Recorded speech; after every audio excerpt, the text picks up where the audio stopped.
पूरी दिसंबर आप धुरंधर के लिए क्या सुनते रहे? Violent violent violent, misogynistic, anti women. इसके अंदर तो सच्चाई नहीं है, बहुत हिंसा है, देख के हमसे पीड़ा हुई। ये ऐसी बातें क्यों दिखा रहा है? बहुत चीप है, बहुत क्रूड है, बहुत क्रास है। कौन से फिल्म रिव्यूअर्स आ गए थे इसकी वायलेंस के अगेंस्ट बोलने के लिए, वायलेंस को बिना रीजन बताने के लिए, जबकि उसमें पाकिस्तान ने एक्चुअली किस तरह टेरर हमला किया है, वो देशभक्ति की, नेशनलिज्म की, भारत किस तरह फाइट बैक कर रहा है पे थी। पर पाकिस्तान किस तरह वायलेंस कर रहा है उसको ये नहीं कह रहे थे कि पाकिस्तान की वायलेंस दिखा रहे हैं। नहीं, वायलेंस क्यों दिखा रहे हैं? दूसरी तरफ अब उसी वायलेंस को, इनफैक्ट वायलेंस छोड़िए, पूरे के पूरे सेक्स सीन्स को जो टीजर के रूप में आए हैं उसको दिखाया जा रहा है कि अरे ये तो आर्ट है, ये वल्गर नहीं है, ये तो फैंटेसी है, ये तो आर्टिस्टिक लिबर्टी है, ये तो स्टोरी के लिए बहुत जरूरी है। मैं बात कर रहा हूं जो एक मूवी आ रही है टॉक्सिक। वैसे मार्च में टॉक्सिक और धुरंधर दोनों बॉक्स ऑफिस पे एक साथ आ रहे हैं। लोग किसको देखेंगे किसको नहीं देखेंगे लोगों की मर्जी, पर ये हिपोक्रेसी, और ये हिपोक्रेसी इसलिए आपके सामने ला रहा हूं कि कितना क्लियर हो जाएगा कि इनको प्रॉब्लम वायलेंस से नहीं थी। खैर धुरंधर में तो कोई बेशरम रंग था ही नहीं, कोई सीन ही नहीं था जहां पे कोई ऐसे प्रिटेंड कर रहा हो कि क्या अमेजिंग सेक्स सीन चल रहा है, या क्या अमेजिंग उनको आनंद आ रहा है, या क्या तरह के जेस्चर्स हैं, किस तरह की बातें हो रही हैं, किस तरह के बॉडी शो है, किस तरह के कपड़े पहने हैं, वो सब आप छोड़ दीजिए, मैं उस पर आ ही नहीं रहा।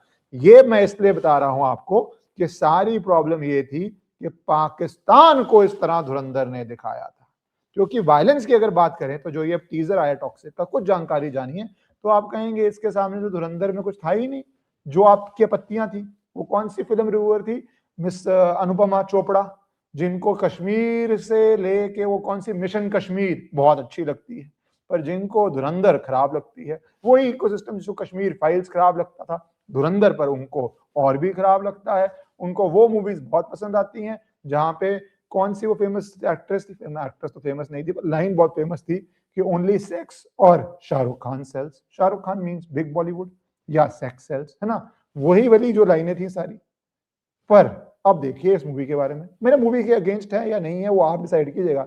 मैं कुछ बताना चाहता हूँ हिपोक्रेसी को लेके, क्योंकि ये समझना जरूरी है कि अगली बारी धुरंधर जैसी मूवी पे इस तरह का प्रोपेगेंडा हो तो याद रखना। एक मूवी टॉक्सिक आई थी जिसके अंदर नाम ही टॉक्सिक है, चलो ईमानदारी है, ईमानदारी से नाम टॉक्सिक रख रहे हैं। राम गोपाल वर्मा ने इसमें बहुत इंपॉर्टेंट बात बोली, वो बाद में आऊंगा, क्योंकि उन्होंने धुरंधर की बहुत तारीफ की और वो प्योर सिनेमा की बात करते हैं। वो तो कहीं से भी उस विचारधारा से नहीं है जिसको कुछ लोग हिंदुत्व बोलना चाहते हैं, जिसको कुछ लोग नेशनलिज्म बोलना चाहते हैं, अलग अलग वर्ड्स हैं। पर वो तो एकदम सिनेमा के एंगल से धुरंधर को बोल रहे थे और वो टॉक्सिक पे भी बोल रहे हैं। पर मैं आता हूँ उस पर। भैया जी क्या है, टॉक्सिक एक मूवी है interestingly by a female director Geetu Mohandas, बहुत अच्छी बात है। जो चीज मेल कर सकता है, चाहे वो सो कॉल्ड मिसोजिनी हो या वो so called too much of adult scene हो, वही फीमेल डायरेक्टर कर सकती है। ये तो अच्छी बात है, तो वुमेन एम्पावरमेंट है। तो इसलिए कुछ लोग इस बात को ले रहे हैं फीमेल ने ऐसी मूवी क्यों बनाई। मैं बिल्कुल नहीं मानता। मूवी बनाई है नहीं बनाई है, मेल है फीमेल है, इररेलेवेंट है, कोई फर्क नहीं है। Both are equal, both can do equal movie and they should also. उसमें क्या गलत है? ये मुझे सोच में कुछ लोगों का मैंने देखा रिस्पॉन्स, मुझे बिल्कुल पसंद नहीं आया, बिल्कुल नहीं आया। इसलिए मैं फीमेल डायरेक्टर पे इस बार बात ही नहीं करूंगा। उनका इक्वल राइट है मूवी बनाने का जो उनको सही लगती है। जितना संदीप रेड्डी वंगा का है वो जो मर्जी तरह देखा है। उस मूवी को याद है आने में कितना मिसोजिनिस्टिक आ गया था, क्योंकि क्या एक नई धारा आ गई है कि जब आप मूवी को ये नहीं करके अटैक कर सकते, और धुरंधर के अंदर मैं बोल रहा हूँ या कश्मीर फाइल्स के अंदर, कि आप उसकी स्टोरी की सच्चाई को झुठला नहीं सकते, आप उसके पावरफुल मैसेज को झुठला नहीं सकते। आप जो रियलिटी छुपाई जा रही थी, क्योंकि फैंटेसी बेस्ड मूवी थी ना, रियलिटी बेस्ड मूवी थी धुरंधर कश्मीर फाइल्स, तो आप उसको छुपा नहीं सकते। तो आप ये ले आते हैं कि ये बहुत वायलेंट है, या धुरंधर में तो नहीं हो पाया, या कहीं पे आप ले आएंगे कि एंटी विमेन है। तो ये दो आप कार्ड्स बहुत खेलने की कोशिश करते हैं, और वो कार्ड्स के ऊपर मैं बात करना चाह रहा हूं कि अगर एंटी विमेन है तो फिर ये जिस तरह के सीन टॉक्सिक में है, ये क्या प्रो विमेन है? ये वुमन एम्पावरमेंट है? ये वुमन ऑब्जेक्टिफिकेशन को लेके है? इस पे तो केसेस डलने की बात हो रही है। धुरंधर पे लोग अलग तरह की बातें करते थे, कश्मीर फाइल्स पे अलग तरह की करते थे, इस पे अब केसेस डन, और बीजेपी का कोई रोल नहीं है। कहा जा रहा है आम आदमी पार्टी की वुमन विंग डाल रही है, पर छोड़िए, पहले आइए मूवी के टॉक्सिक का, बहुत बड़ी मजे मूवी है। और जिन लोगों को ऐसा सिनेमा अच्छा लगता है, मेरी अगेन मैं बोलता हूँ, मेरा कोई कमेंट नहीं है, मेरी कोई आपत्ति नहीं है, जिनको वो सिनेमा अच्छा लगता है जाइए, सिनेमा है यार, don't like it don't watch it, freedom of speech है। कुछ लोग कहेंगे नहीं ऐसी मूवीज बननी ही नहीं चाहिए, उस पर मैं बाद में आता हूँ, लीगली वो लीगल बातें हैं उस पर मैं आता हूँ। मेरा ब्रॉड व्यू यही है, you like it watch it, don't like it don't watch it, except unless आप भगवानों से कोई जो आप ऑल्टरनेटिव इंटरप्रिटेशन करते हैं ना, वो आप सिर्फ एक धर्म पे करते हैं, इसलिए मैं उस पर बोलता हूँ don't like it don't watch it से मेरा थोड़ा व्यू अलग होता है। और बाकी जो है वायलेंस है, डिपिक्शन ऑफ किसी भी व्यक्ति की किस तरह है, किसी भी जेंडर की किस तरह है, किसी भी मैन एनिमल की किस तरह है, वो सब अलग बातें हैं। तो ये टॉक्सिक बहुत बड़ी मूवी है। यश की पिछली मूवी बहुत हिट हुई थी, स्टाइलाइज मूवी थी जो उस तरह की थी, हिट हुई है, और सिनेमा कोई ऐसी गलत बात नहीं है, होने दो हिट मूवी को। और उसके अंदर अब इस मूवी का बजट बोल रहे हैं 300 से 500 करोड़ है, भारत की one of the costliest movies बन रही है, ह्यूज स्टार सैलरीज है, यश है इसमें, और बहुत सारी फीमेल्स का रोल है, कहा जा रहा कायरा अडवाणी है, नयनतारा हैं, हुमा कुरैशी हैं, रुक्मणी वसंत हैं, तारा सुतारिया हैं। अब इन सबके इतनी मेल स्टार मेरे ख्याल से मैंने एक ही देखा, और फीमेल स्टार्स मैंने बहुत सारी देखी। तो किस तरह की मूवी है, क्या दिशा में है, ये तो मेकर्स जाने, बट बहुत फीमेल रिप्रेजेंटेशन है इस मूवी में। अब उनको किस तरह दिखाया जाएगा, टीजर के बाद तो बहुत सवाल खड़े हो गए हैं। टीजर आपने देखा होगा, क्योंकि कहा जा रहा है one of the most hit teasers है, इसके एक दिन के अंदर ही ऑलमोस्ट 100 मिलियन व्यूज हो गए थे, और अब तो कह रहे हैं 200-300 मिलियन व्यूज हो गए हैं। लोग अक्रॉस प्लेटफॉर्म्स अगर बात करें, इंस्टाग्राम, फेसबुक, यूट्यूब, ट्विटर, पता नहीं कितने कितने, तो बहुत माइंड बॉगलिंग नंबर्स बोल रहे हैं। ठीक है, टीजर के हिट का मतलब जरूरी नहीं है मूवी हिट हो जाए, क्योंकि टीजर तो आप घर बैठे फ्री देख रहे हैं, है ना, चाहे इंस्टाग्राम हो चाहे यूट्यूब हो, मूवी आपको हॉल में पैसे देखने की पड़ती है। तो teaser is a good start, but is it a complete reason, we don't know. तो यहाँ पे अब कंप्लेंट क्या आई है ये जान लीजिए, ये जानना जरूरी है। तो आपकी वुमेन विंग ने कंप्लेंट रेज करी है कि इस तरह की जो ये मूवी है ये गलत मूवी है, इसके अंदर बहुत सारे ऑब्सीन और एक्सप्लिसिट सीन्स हैं। वो कर्नाटका स्टेट वुमेन कमीशन को फॉर्मल कंप्लेंट फाइल कर रही हैं। आपकी जो स्टेट सेक्रेटरी हैं वो कह रही हैं कि जो ऐसे विजुअल्स हैं वो सोशल वेलबींग ऑफ वुमेन और चिल्ड्रन हार्म कर सकते हैं, वो विमेन की डिग्निटी को डिग्रेड कर सकते हैं, और वो कह रही हैं कि टीजर जो रिलीज हुआ है उस पर एज वार्निंग है। ये बात मैं सहमत, मैं लीगली आता हूँ। क्या जो ऐसे आप सीन्स दिखाए जा रहे हैं वो सबको देखने चाहिए? नहीं, इस पे एज वार्निंग तो होनी चाहिए। अगर इस पे एज वार्निंग नहीं है तो एज रिलेटेड कंटेंट को हम कैसे करें, क्योंकि अडल्ट्स की अलग फ्रीडम है, और बच्चों की आप क्या देख रहे हैं और क्या नहीं देख रहे उसके ऊपर रिस्ट्रिक्शंस होनी चाहिए। भारत में तो हैं भी, नॉर्म्स भी हैं, तो वो एक अलग वैलिड लीगल पॉइंट है। पर मैं ये बात कर रहा हूँ, ये कंप्लेन करी है, तो वो जो कंप्लेंट कर रहे हैं वो तो कह रहे हैं कि ब्लॉक या रिमूव कर दीजिए टीजर को सोशल मीडिया से, पब्लिक प्लेटफॉर्म से, to uphold cultural and moral values. तो इस पे थोड़ी बातें कर लेते हैं लीगल, फिर मैं धुरंधर पे आना चाहता हूँ, फिर मैं रामगोपाल वर्मा पे आना चाहता हूँ, फिर मैं कहता हूँ इम्पैक्ट। सो एक बड़ी फाइन लाइन है आर्टिस्टिक फ्रीडम की वर्सेस ऑब्सीन और वल्गैरिटी। आर्टिस्टिक फ्रीडम है, डिपिक्शन है, इसमें जो मूवी में सीन्स हैं वो एक माफिया, आई प्रिज्यूम माफिया है या गैंगस्टर है या उस तरह की मूवी है, तो उस तरह की मूवी का जो लाइफस्टाइल है वो उस तरह का ही होगा। वो कोई बहुत आपको सात्विक लाइफस्टाइल जीता वो देखेगा नहीं। मैं ये बात नहीं कर रहा एग्जैजरेशन की कि एक आदमी 500 को मार रहा है, वो तो हॉलीवुड मूवीज में होते हैं, बॉलीवुड मूवीज बदनाम होती हैं उसके लिए, हॉलीवुड में क्या हो रहा होता है कि वहाँ पे भी आप 500-700 को मार रहे होते हैं, वो आपने देखी हुई है। टॉम क्रूज की मूवीज या आपको कैप्टन अमेरिका की मूवीज या पता नहीं क्या क्या तरह की मूवीज बन गई हैं। तो रियलिस्टिज्म की बात छोड़िए, बात क्या कर रहे हैं, तो क्या फाइन लाइन है वो फाइन लाइन डिसाइड करने का काम ही तो सेंसर बोर्ड का है। तो वहां पे जो एप्लीकेबल लॉ है, मैं बहुत बड़ी वीडियो बना सकता हूँ कि ऑब्सेनिटी और आर्ट के अंदर डिफरेंस क्या है, बहुत सारी जजमेंट्स हैं कोर्ट की, बहुत सारे पैरामीटर्स हैं कोर्ट के, बट एक रिस्पॉन्सिबल अथॉरिटी बनी हुई है जिसका काम है ये एग्जामिन करना। उसके बाद वो सर्टिफिकेट देती है, वो सर्टिफिकेट में ए भी दे सकती है that it's meant only for adult. जैसे धुरंधर को भी ए मिला था, जो हाईएस्ट वॉच्ड मूवी हो गई है जिसको ए सर्टिफिकेट था। एनिमल का मुझे याद नहीं, पर शायद एनिमल को भी ए ही मिला होगा, आई थिंक सो, क्योंकि उसमें भी बहुत वायलेंस था। फिर आप आगे आइए और उसमें अंदर मिसोजिनी वुमन भी था, पर उस समय बहुत शोर मचा था। इस मूवी में ऐसा कोई शोर नहीं मचा, कंप्लेंट्स हो रही हैं, पर वो जो एक पूरा ecosystem, film critic, film review का शोर था वो नहीं था। तो सेंसर बोर्ड अलग अलग तरह से मूवी को सर्टिफाई करता है। अगर सर्टिफिकेशन गलत है, आप उसको चैलेंज कर सकते हैं, आप उसके अगेंस्ट कोर्ट भी जा सकते हैं, आप उसके अगेंस्ट, जैसे अलग अलग बॉडीज हैं भारत में, तो बहुत सारी बॉडीज हैं, आप उनको भी लिख सकते हैं। तो वो के आगे डिसाइड होता है। क्या एक इंडिविजुअल को, मेरा मानना है इंडिविजुअल लेवल पे लॉ के हिसाब से ऑपरेट कीजिए। अगर सेंसर बोर्ड सर्टिफाई कर रहा है तो एज अप्रोप्रिएट गाइडलाइंस दे रहा है, दीजिए। उस age appropriate guidelines obviously follow कीजिए। सिनेमा हॉल्स कई बार फॉलो नहीं करते, उनको जरूर फॉलो करना चाहिए, इंश्योर करना चाहिए, नहीं तो उनके ऊपर भी पेनल्टी लग सकती है। अब ये 2.5 मिनट्स का ट्रेलर है, इसमें कहा जा रहा है यश एक गैंगस्टर है जो वुमन के साथ गाड़ी में, आपने सबने देखा होगा, hundreds of millions of views हैं, किस तरह गाड़ी के अंदर कर रहे होते हैं, फिर बाहर निकलते हैं और किस तरह किसी का फ्यूनरल है या उसको बेरी किया जा रहा है और किस तरह उस वायलेंस के अंदर पूरी वायलेंस होती है। इस पे बहुत लोग कह रहे हैं कि भैया ये तो हर चीज कॉपीड है, ये जो ड्रेस है वो पीकी ब्लाइंडर्स एक फेमस सीरियल है उससे कॉपी की गई है, ये सीन यहाँ से है, वो सीन वहां से। बात कॉपिंग की भी नहीं है, बात ओरिजिनल की भी नहीं है, बात है टू पैरामीटर्स की, और बात है जो धुरंधर पे क्लैश हो रहा है। मेरी बात कहां से शुरू होती है कि अगर टॉक्सिक जैसी मूवी बिल्कुल सही है, जिसपे एक इकोसिस्टम को प्रॉब्लम नहीं है, तो धुरंधर में क्या थी? धुरंधर में तो कोई सेक्स सीन ही नहीं है, धुरंधर में तो कोई स्किन शो ही नहीं है, धुरंधर में तो किसी वुमन की उस तरह की ऑब्जेक्टिफिकेशन ही नहीं है। धुरंधर में तो सिर्फ ये है कि भैया टेररिस्ट से आप कैसे लड़ रहे हो और किस तरह एक प्रदेश, एक देश वो पूरा टेररिज्म को अपनी स्टेट पॉलिसी बना चुका है, उसके अगेंस्ट लड़ने के लिए आपको वायलेंट होना पड़ रहा है, उसके अगेंस्ट लड़ने के लिए, क्योंकि वो आपके लोगों को टॉर्चर करता है। जो सीन्स हैं उसके अंदर, जो रियल लाइफ टॉर्चर है, मैं नाम नहीं लेना चाहता, किस तरह भारत के एक वीर सैनिक को पूरे लॉज ऑफ वॉर को इग्नोर करते हुए, वॉर में भी लॉज होते हैं, वॉर में भी वॉर क्राइम्स हो सकते हैं, किस तरह सर को यूज किया गया, क्या उसके साथ किया गया, किस तरह बॉडी टॉर्चर की गई, वो सब बातें डॉक्यूमेंटेड हैं। धुरंधर में नहीं, उससे पहले की डॉक्यूमेंटेड है।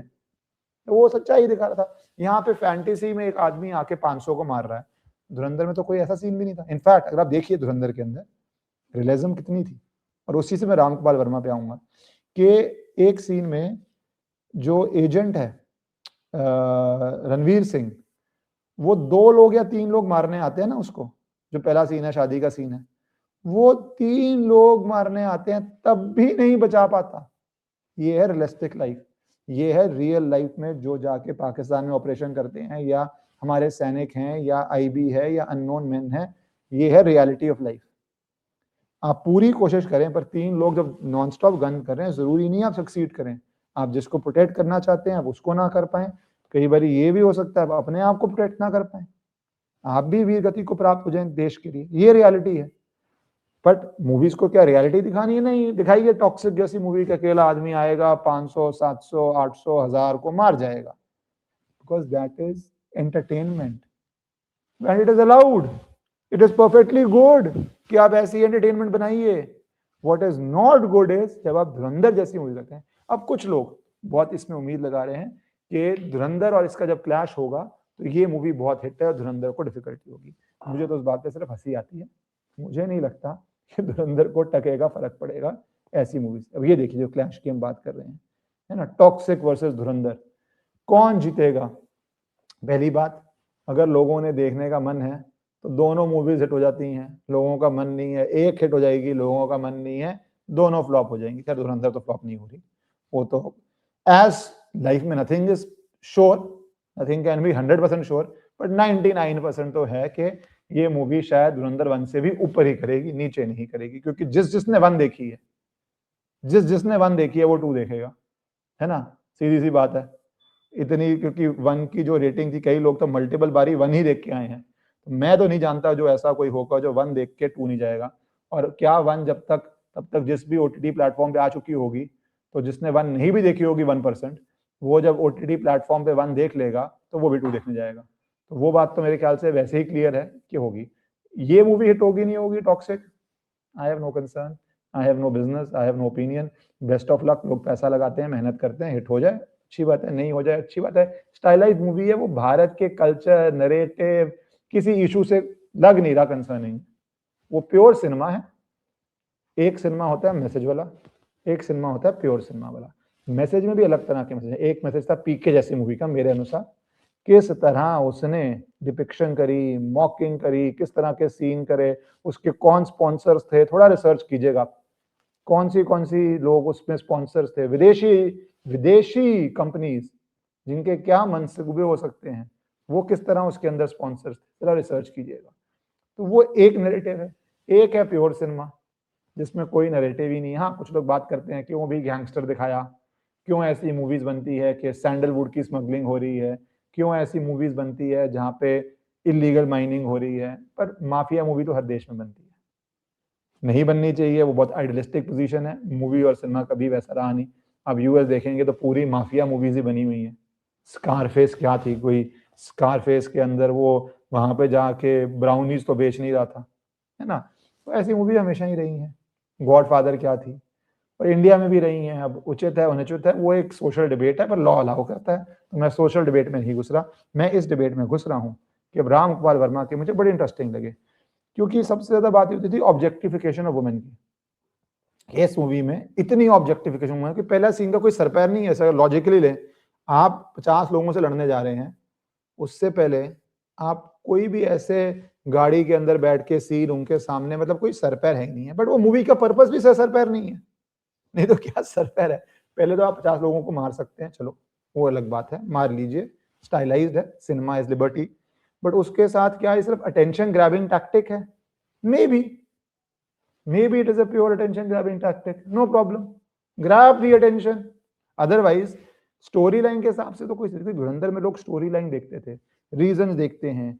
कश्मीर फाइल्स में बोलते हैं कि किस तरह वो याद है सीन जो आरी आती है और वो किस तरह जहां वहां पे हो रहा था आरी चीरती हुई जाती है, और वो किस तरह वो सीन सबने देखा ना, कितना गोरी सीन था।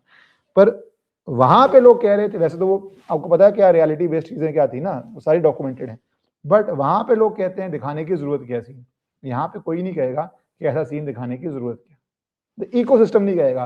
कुछ लोग जिनको मॉरल ऑब्जेक्शंस हैं या सोशल ऑब्जेक्शंस हैं वो कंप्लेंट डालेंगे, पर जो पावरफुल फिल्म क्रिटिक और वो पूरा इकोसिस्टम है वो कुछ नहीं कह रहा। काफी दिन हो गए टीजर को आए हुए, जो सारे बड़े बड़े नाम थे वो कुछ नहीं कह रहे। कश्मीर फाइल में आपको अनरियलिस्टिक लग रहा था, ये आपको बहुत रियलिस्टिक सीन लग रहा है। कोई लड़ने जा रहा है किसी को, उनके सामने उनके पास गन्स हैं, वो उसको करने से पहले गाड़ी में बैठ के रंगरलियां मनाएगा। क्या बातें करते हैं, बट मूवी है। बट राम गोपाल वर्मा के बड़ा इंटरेस्ट है, क्योंकि राम गोपाल वर्मा ने आके कई इंटरेस्टिंग बातें बोली। एक टाइम पे he was a excellent film maker, एक टाइम पे बहुत रियलिस्टिक डिपिक्शन दिखाई। और अनुराग उसके जो उनकी रियलिस्टिक थी, उसके बाद वो किस दिशा में चले गए अलग बात है, बट एक टाइम पे उनका बॉडी ऑफ वर्क बहुत इंप्रेसिव था। उसके अंदर वो कहते हैं कि अब फाइट हो रही है style versus substance, substance story telling versus, मुझे इंटरेस्टिंग कमेंट लगा, versus style and aesthetics. Judgment day है। क्यों? क्योंकि उन्होंने बहुत तारीफ की थी इस मूवी की जब धुरंधर आई, कि कैसे वो सुपर्ब सिनेमा है, किस तरह जो गाने बैकग्राउंड में है वो सेंस बनते हैं, किस तरह चिलिंग डिपिक्शन है, किस तरह वायलेंस है, किस तरह हर कैरेक्टर का अप्रोप्रिएट रोल है। मेरे मुताबिक तो जो पॉलिटिशियन थे, I found him, Akshaye Khanna तो obviously was fabulous, but I found him the best character. किस तरह वो वीनल, घटिया, किस तरह एकदम पलटी मार, किस तरह एकदम अपनी तरफ से ह्यूमर, बहुत बढ़िया रोल निभाया उन्होंने। बहुत सीनियर एक्टर हैं, बहुत बढ़िया रोल निभाया उन्होंने, जो पॉलिटिशियन का रोल किया था। बट राम गोपाल वर्मा कहते हैं उसकी जगह ये एकदम डिफरेंट चीज है, ये स्टाइल और कमर्शियल एस्थेटिक है। सिर्फ स्टाइल स्टाइल स्टाइल, इसके अंदर आप रियलिटी, ट्रूथ, लॉजिक सब सस्पेंड कीजिए। और सिनेमा का बहुत बड़ी रोल भी होता है विलिंग सस्पेंशन। आप जानबूझ के सस्पेंड करते हैं लॉजिक जब आप कोई ऐसा आर्ट या कोई ऐसा सिनेमा देखने जाते हैं, बिकॉज वो बोल भी नहीं रहा लॉजिक लेके आओ, आप लॉजिक लेके जा भी नहीं रहे हैं, पर लॉजिक की जो बेड़ियां हैं वो बांध दी जाती हैं कुछ मूवीज पे, कुछ पे बिल्कुल अलाउड है। अब जैसे एनिमल आई है, एनिमल के लिए क्या वर्ड्स थे? Graphic violence, portrayal of toxic masculinity, treatment of female characters, social irresponsibility, misogynistic. Javed Akhtar भी आए थे इस पे, एनिमल पे। उन्होंने कहा कि पॉपुलैरिटी का नेगेटिव इफेक्ट हो सकता है समाज पे। जावेद अख्तर की मूवीज और स्टोरी राइटिंग की बातें करूं, बहुत लंबा वीडियो हो जाएगा। आप भी नीचे कमेंट कर दीजिएगा किस किस मूवी में क्या क्या उन्होंने एजेंडा प्रोपेगेंडा चलाया है, किस किस मूवी पे सोसाइटी पे क्या क्या इम्पैक्ट पड़ा है, किस किस सीन से लोगों को किस किस तरह की बातें हुई हैं, क्या क्या आपको पता होगा कि चीजें हुई हैं। लोग तो ये भी कर रहे थे कि बहुत सीन्स काट दो ओटीटी पे चढ़ाने से पहले एनिमल को। Again not a defender of animal, I don't care आपको अच्छी लगे ना लगे, वो मूवी कोई नरेटिव की नहीं मूवी है, वो एक कमर्शियल मूवी है। कमर्शियल सिनेमा स्कारफेस की दिशा में जो सिनेमा है, या जो कमर्शियल सिनेमा पल्प फिक्शन की दिशा में है, या जो कमर्शियल सिनेमा किल बिल की दिशा में है, वो एक अलग ही दिशा है, उसके व्यूअर्स हैं। पर वो सबको अलाउ करते हुए आप जब एक कश्मीर फाइल्स या एक धुरंधर के अगेंस्ट बोलते हैं तो ये एक्सपोज करना जरूरी है अगली बारी के लिए। अब इस मूवी का नट क्या है, 2 मिनट 51 सेकेंड के अंदर कोई जरूरत नहीं है पर आप एक बहुत ग्राफिक बहुत एक्सप्लिसिट सेक्स सीन से शुरू करते हैं और उसके बाद आप सीधा वायलेंस पे जाते हैं। कुछ लोग कह रहे हैं ये सीन तो शायद मूवी में होगा भी नहीं, मुझे नहीं पता, वो तो डायरेक्टर की प्रोड्यूसर की कॉल है। बट हो या ना हो सेंसर बोर्ड का काम है, आप कोर्ट में चैलेंज कीजिए उसको, आपको लगता है गलत है वो डिसाइड होगा, बहुत बारी लोग चैलेंज करते हैं कोर्ट में, सब लीगल प्रक्रियाएं हैं। नहीं वो लीगल प्रक्रिया है, don't like it, don't watch it, golden rule है। पर आपको क्या लगता है नीचे कमेंट जरूर कीजिएगा, क्योंकि अब धुरंधर आ रही है, क्या अब ये बोल पाएंगे कि अरे बहुत वायलेंट है, अरे रियलिस्टिक नहीं है, अरे ये तो मिसोजिनी है, अरे ये तो क्रूरता है, अरे ये तो बिल्कुल गोरी है, और सेम टाइम पे बड़ा इकोसिस्टम, क्योंकि बहुत बड़ा इकोसिस्टम लगता है किसी बड़ी मूवी के पीछे में, वो टॉक्सिक। और टू बी ऑनेस्ट जो डायरेक्टर हैं प्रोड्यूसर हैं उन्होंने टाइटल बहुत क्लियर दिया, टॉक्सिक। वो छुपा के नहीं कर रहे, वो टीजर पे बोल रहे हैं हम ये दिखाना चाहते हैं, तो मूवी में तो मुझे लगता है ऐसे 10 गुना ज्यादा ही होगा, कम तो नहीं होगा। वो दिखाना चाहते हैं, वो बोलते हैं टॉक्सिक है मेरी मूवी का नाम। वो नहीं कह रहे कि आप इनिशियली आइए, बड़ा स्टार है, मूवी देखने आइए और आप शॉक हुई है, वो बता रहे हैं प्रॉपर, अच्छी बात है। वो बोल रहे हैं इस तरह की मूवी है, आना चाहते हैं तो इस तरह की मूवी देखने आ रहे हैं, आपको नहीं आना है आपकी मर्जी है, आपको आना है आपकी मर्जी है। ये इस तरह की बहुत क्लियर मूवी है, कुछ हिडन नहीं। पर अब 2 सवाल हैं, एक सवाल मुझे बहुत इंटरेस्ट नहीं है, पर आप बताइए कौन सी मूवी हिट होगी ज्यादा बड़ी। मेरे हिसाब से तो धुरंधर बहुत बहुत बड़ी हिट होगी, टॉक्सिक होगी नहीं होगी उसका भाग्य। दूसरी बात, क्या जो सारी धुरंधर 1 से ऑब्जेक्शंस थी धुरंधर 2 से ले पाएंगे? क्या इतनी हिपोक्रेसी होगी कि सेम टाइम पे ले पाएंगे? 3 महीने बाद, 3 महीने पहले तो ले रहे थे, पर क्या सेम टाइम पे ले पाएंगे objections on violence, misogyny, goriness etcetera etcetera, या ले पाएंगे? क्योंकि शर्म है ही नहीं। मैं बात कर रहा हूं फिल्म क्रिटिक लॉबी की, जो अपने आप का बचाव करने आई थी कि हमें बहुत क्रिटिसाइज किया गया। मैं बात कर रहा हूं उस इकोसिस्टम की जो दिनों दिन चुप रहता है ऐसी मूवी पे, चाहे केरला स्टोरी हो, चाहे कश्मीर फाइल्स हो, चाहे धुरंधर हो, जिसको बधाई नहीं देता, चुप रहता है। क्या वो एक मूवी को बधाई देगा, दूसरे पे चुप रहेगा? क्या वो एक मूवी को बुरा भला कहेगा, सोसाइटी के लिए खराब, मॉरल्स के लिए खराब, और दूसरी की तारीफ करेगा? और एक तो रियलिस्टिक है, कोई एटलीस्ट वो स्टोरी टेलिंग आगे ले जा रही है, एक तो प्योर सिनेमा है, कोई लॉजिक नहीं है। देखते हैं, आप कमेंट कीजिए क्या लगता है, क्या करेंगे, क्या खेल खेलेंगे, किस तरह का हिपोक्रेसी का डांस होगा, किस तरह से जस्टिफाइड होगा? क्योंकि बिना धुरंधर को अटैक किए मुझे नहीं लगता ये रह पाएंगे। तो क्या अटैक ढूंढेंगे जरूर बताइएगा।